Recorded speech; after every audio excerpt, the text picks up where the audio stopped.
What up? You watching another episode of Dallas C. Bonnets, where we talk black. And so, y'all know how I'm rocking, bro. Let's just jump right into it. I ain't really been spending too much time on YouTube like that, because YouTube just be doing too much censoring, and I don't really like having to talk in code and type in code, and I just don't really got time for all that. So, I've been spending my time on Spotify, bro. You know, that's where I do book reviews. I talk about other little things too, but you know, I really do book reviews. Matter of fact, where that book go? I got this next book I'm doing called Feeding You Lies, How to Unravel the Food Industry's Playbook and Reclaim Your Health by Vanny Harry. You know, so basically I just find books I feel like are relevant to the people, and I read them myself, and I'm gonna do a review real soon. So stay tuned, you feel me? But anyway, today I wanna talk about the relevance of the etymology of words, right? The relevance of the etymology of words. I was looking at this video the other day, bro. It's like, I don't know what made me think of this. You know, I just be smoking and I just be thinking about shit. But the other day I started thinking about the origin of curse words, right? And so I said, well, damn, I want to work it out, find out, right? So I just went on YouTube, typed in the origin of curse words, boom. This video came up. And I'm gonna show y'all the clip, and I'll show y'all the clip and we'll come back and we'll talk about it. Bitch was originally used, as you would imagine, for dog. It originates back to 1000 AD. In 14th century, they started applying it to women with the meaning of dog and heat. And now we just use it all the time. So fuck everybody's favorite. Everybody thought it originally meant to fornicate under consent of the king. In the Middle Ages, supposedly there was some story of you had to get consent in order to reproduce because there was a population problem. That's just fucking lie. So in 700 AD, Germany invented the word Fug, F-U-K, which meant to strike, as well as Flug, P-F-L-U-O-G, to mean to plow. So for all of you who live in Pflugerville, Texas, the slang of it actually means Fuckerville. So congratulations, you live in Fuckerville. So what you should have learned tonight is that not all curse words started off as curse words, that we can blame the Brits and the Germans for most of our curse words, that urban legends are rampant, and that some of you people live in Fuckerville. So thanks so much for listening. Yeah, so when I first seen that video, it kind of confused me at first, because I'm like, why are we calling these words curse words and they're not even rooted in nothing vulgar? You know what I'm saying? Like they're derived from regular everyday words, but yet we whooping our kids for saying these words. You know? So I don't understand, like, we'll whoop our kids for saying bitch, hoe, fuck, shit, damn. But we're not gonna whoop our kids for saying I can't, I won't, I'm incapable, I'm unable. You know what I'm saying? These are the real curse words. You know, we letting our sons go out here and have sex with the whole neighborhood. We letting our daughter get pregnant by everybody. Those are the real curses, where you cursing yourself. You know, but we're not punishing our kids for that though. And it's crazy because the Bible says it's not what goes in your mouth that defiles you, but what comes out of your mouth that defiles you. You know what I'm saying? With that being said, check out this other video right quick. I so understand the words I use affect my energy. Call a problem and it becomes a problem. Call a problem an opportunity and it totally reframes your psychology and your emotional architecture about how you reply to it. So perception is everything, right? So I started to ask myself, if I can't, I won't, I'm unable to, I'm incapable, if these are curse words that we're using in our regular vernacular, then what other words are we using in our daily speech that's detrimental to us, that we're not even aware of? And I came across this woman named Laurel Erica, right? Check out this video she made some years ago about the language and how the English language is affecting us in our daily life.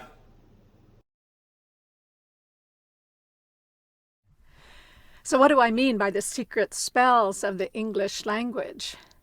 Well, let me share with you what I call our premier life sentence. And it goes something like this. We awake each morning and go off during the weekdays to earn the living at various jobs and undertakings until we come to the weekend. And this seems perfectly acceptable to most people. However, more people die between 6 and 9 on a Monday morning than any other time of the week. So I do what I call a translation of the English language, and I spell that Trance, with the idea that words cast spells. So when you translate that life sentence, you remember that a wake is a funeral party for the dead. Mourning is the state you're in when you attend a wake. And you would have to be in a weekdays to earn the living, since urns are for the ashes of the dead. We call our jobs undertakings. Job itself is a Hebrew word for persecuted. And what we get at the end of this perverse bargain with life is the weak end of the deal as we become progressively weakened ourselves. And so our most prevalent greeting to each other is hello, the reverse of which is, oh, hell.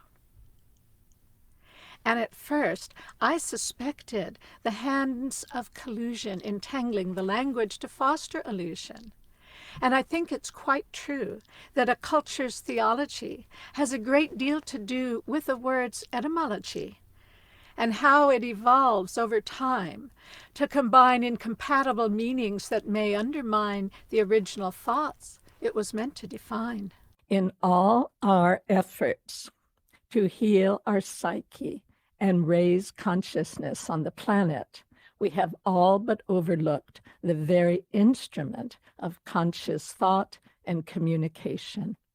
Yet our forked-tongue English language, which is the leading software of the Western mind, is itself in great need of retuning and upgrading. Over the course of my life, I cultivated a heightened sensitivity to how the total normality of insanity in society is echoed, reflected, and reinforced by the English language, which inadvertently yet unavoidably propagates an antiquated and manipulated vision of reality promulgated by the ancient church as an instrument of mind control at a time when people had to surrender their mind if they wanted to keep their heads about them, quite literally. So at first when I saw the video, I thought that this was a coincidence, right? But it was just too many coincidences to the point to where I'm like, this seems like it's been done intentionally, right? And I've seen a lot of other videos about things like this, about words not really meaning only what they mean to us today. They also be meaning other things, spelled backwards, they're meaning other things. She says she thinks the language needs to be upgraded. I say we can just create a whole new language altogether. Y'all know I'm real big on us doing things by ourselves, for ourselves. Like, and don't tell me that it's not possible, because if somebody else made a language for their people, we can make one for ours. Like, everybody made their own language. So it's not impossible, we just gotta want to do it, you feel me? I'm just saying, like, if this language is just so detrimental, and matter of fact, it ain't even just the English language. Look at this other video right quick. Police identify the two men from Rhode Island as 29-year-old Jamal Latimer of Providence and 40-year-old Quinn Cumberlander of Pawtucket. According to the group, Latimer is the leader and spokesperson. Cumberlander faced the judge first, wearing what appears to be the tactical military-style clothing police say the Rise of the Morse group was wearing during Saturday's incident. You understand that you are charged with a number of crimes? No, I do not. I object to these charges. The suspects declining a free court-appointed lawyer, instead asking for a co-defendant. Now, it was a lot that goes into that video, but I ain't really just finna tap into all that. I'm just pointing out the fact of what he said. When the judge said, do you understand that you're being charged with this and this and that? He said, no, I do not understand. That's really important, because it's not that he doesn't understand or he doesn't comprehend what was said, but when you dealing with the law, saying that you understand something means that you stand under someone else's authority. It's like another language called legalese. Look it up, bro. You know what I'm saying? So I'm just noticing that we getting whooped by this language barrier every day. We getting whooped with the English language. We getting whooped with legalese. We just getting our asses whooped. So then I started asking myself, where did the English language come from in the first place? And you notice I'm just taking y'all through my thought process. Like, I'm showing y'all the power of asking questions can lead you down a whole rabbit hole of information. You know what I'm saying? So just follow along to where I'm going, right? So I asked myself, where did the English language come from in the first place, right? And I found out that the English language is a mix of a lot of different languages. Did you guys know that the English language is actually a freaking curse? It's called alphabet, right? Think about alphabet, alpha, beta. Alpha and beta are some of the worst frequencies. And because you're using this negative language, right? And I'm using it too, I'm just learning this. It can cause you to have a disconnect to the universe. The alpha frequency literally causes anxiety, worry, paranoia. And the beta frequencies literally causes fear and suffering. Alpha, beta. This is why they taught the slaves the English language, because slaves back in the day used to have their own language where they were able to actually cast spells, and the slave masters would have to make these women wear these masks that would disrupt their tongue or cut their tongue, because they used to be able to say spells that could make a man drop dead. Something like voodoo, right? So after watching that video, I said, let me look up the etymology of the word alphabet, right? Like, where does that word actually come from? And I found out that bro was right. It's come from alpha beta, which is the first two letters of the Greek alphabet. And so I said, well, damn, let me look up the Greek alphabet, right? And so I look up the alphabet and I start seeing all these different, familiar words. I see beta, alpha, kappa, sigma, phi. And I'm like, damn, where does that sound familiar from? Like, where do I know those words from? Sororities, fraternities. And so I'm like, well, damn, how we supposedly got all these black-owned fraternities and these historically black sororities and all this other stuff, but they're named after Greek letters. So I'm just trying to understand, what is black about sigma, kappa, and what's black about that? But anyway, that's neither here nor there. You feel me? I just found it interesting. It's just so crazy how asking questions can lead you down a rabbit hole of information. You know what I'm saying? The Bible says, my people perish for a lack of knowledge. It don't say we perish because of the white man. It don't say we perish because of drugs in our community. It don't say we perish because of gang banging, because of the Jim Crow and all that shit, the KKK. It don't say we perishing because of none of that. It said we perish for a lack of knowledge. So let's go get it. But anyway, before I go, I want to leave y'all with this last clip. This episode was supposed to be about the relevance of the etymology of words and how the words that we're using in our daily life, in our regular vernacular, are holding us back more so than the haters that we think we got. You know what I'm saying? The way we think about ourselves, the way we speak about ourselves is holding us back more so than the racism that surrounds us. You know what I'm saying? More so than the enemies that surround us. If we would just think more highly of ourselves, if we would speak more highly of ourselves, more powerful words on ourselves, then we can maybe overcome certain things.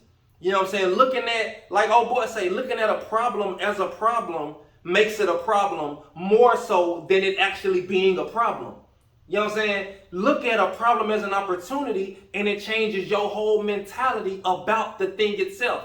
You know what I'm saying? About how you go about managing that thing. You feel me? So that's what this episode was supposed to be about. But I want to leave y'all with this last clip to show y'all we're so entrenched in the European culture and the language so heavily shapes our everyday reality.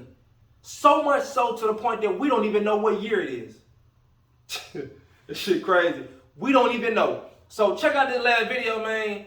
Do with this information what you will, and also do your own research. Holla at me. Always had a calendar. All the nations of men had a calendar. It was just that our calendar was based upon the word of the Most High. You see? So the Romans had a calendar as well. And their original calendar was based on the moon. Their new year, like ours, was around what you would call March, spring. But the original calendar was 355 days long with just 10 months. All right, just remember that. The original Roman calendar was just 10 months. That's why the word December is a Latin word, decem, which means 10. All right? It's a month that means 10, but it's our 12th month. Anybody hear me up here? October. Octa in the Latin, what you think that is? 8. It's a month that means 8, but it's our 10th month. Are you hearing me up in here? When you go back to September, what you think the sept means? 7. It's a month that means 7, but it's our 9th month. Man, listen to me, man. They got us twisted up in here. They got us confused up in here. So the original Roman calendar only had 10 months. But they added some months to worship some different things, and we're going to talk about that here in a second. I think I got your attention now. All right? The calendar that they had to begin with had to be adjusted constantly. It fell out of whack, fell out of sync with the seasons. And so in 46 BC, an emperor of Rome by the name of Julius Caesar. Anybody remember Julius Caesar? Not Little Caesars, Julius Caesar. He proposed a calendar with 365 days and 12 months. The Romans accepted this calendar and began to put pressure on everyone under the Roman Empire regime to accept the calendar. All the Roman Empire accepted the calendar, but a small group of people resisted. A group of brown people, feet like brass and hair like wool. The Hebrews said, "We not having no Julian calendar. We not having it at all." You see? Well, Pastor, why wouldn't our ancestors, the Hebrews, accept a Julian calendar, Miss Denise? Well, number one, paganism. Paganism. The Julian calendar was pagan. Not was, is pagan to the core. Pastor, what you mean? Well, let's start off with the first month, January. January was named to honor the false god Janus, who was the god of beginnings. That's a picture of his face right here. He's the god of beginnings, the god of transitions, doors, doorways. Some link Janus to Zepho, the original Edomite who went to Rome, the first emperor of Rome. Isn't that somehow Janus would be the god of beginnings? And Zepho, who was called Janus Saturnus, was the beginning of the Roman Empire? That first month is named after an Edomite. January is the god of Janus, the Roman god of beginnings. February was named after Februus, an old Italian god. March, the Roman god of war, Mars. April, the Greek goddess Aphrodite. May, it was a goddess by the name, false gods of Maesta. That was her name. June, the false goddess of marriage, Juno. Isn't that somehow we still get married in June? Our anniversary is June 3rd. The goddess of marriage, they say. Where are we, Cole? Are we still in Rome? Look what he said. July, Now they begin to add some months. That's why it's off with 10 and 12 and 7 and 9. They added July. July was in honor of Julius Caesar. He was born in July, this time of the month. And so they honored him with this month, July. Augustus was originally called Sextilis, meaning the 6th month. It was named after Julius Caesar's son, the Emperor Augustus. It was his favorite time of the year because some fortunate events happened to him in this time of the year, so he named the month after himself, Augustus. Septem is just like I said, 7. October is 8. November is 9. December is 10. You see? So our months that we celebrate on this calendar were pagan. And the Hebrews knew it. And they didn't want to use this calendar because they felt like using this calendar would be worshiping Janus and February and Agard, Mars. They didn't want to worship that, so they resisted this calendar. All right? But the calendar of the Romans was not just months, y'all. They did a new thing. They also named the days of the week. And this is where you got to pay attention. The Hebrews never named the days of the week.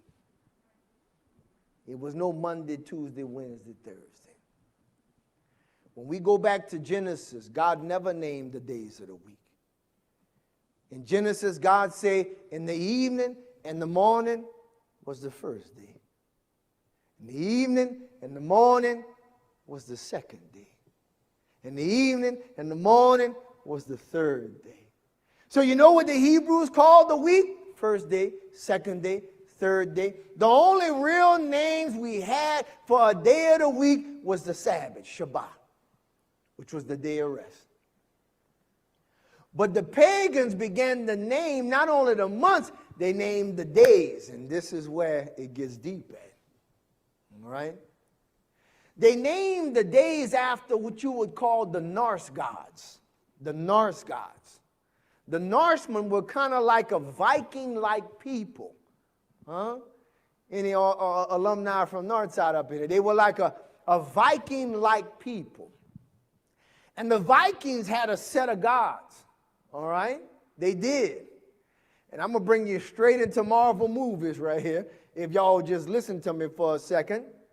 Of course, Sunday was in honor of worshiping the sun. And so the pagans named it Sunday because that's when they got together and worshiped the sun.